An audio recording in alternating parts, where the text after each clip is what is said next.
もちろん今少し全体的にいつも練習しているのゆったりとした間を持ってますから、いつもとちょっと遅く感じる人がいるかもしれないけど、それは広い会場でネタで合わせていくためにちょっとだけテンポの変わり目とかほんのちょっとずつゆったりしてますから、慌てなくて、それを感じて皆さんがさらにまた遅く歌うと違う。じゃあちゃんと進んでないんですね。もう一回セットします。ゆっくりここまで9回とします。「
迷う人は躊躇があっちゃダメだし、乱暴でもないです。ちゃんと整って迷わずにスッと。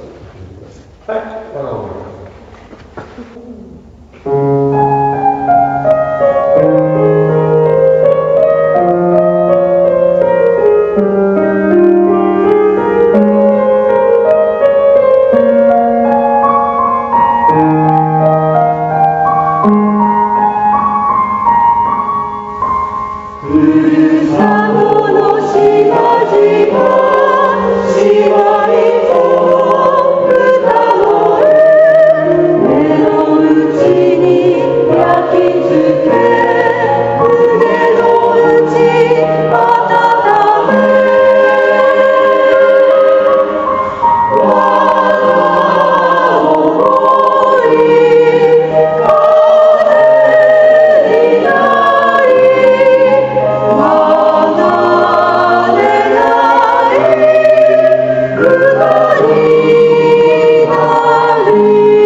はい、OK です。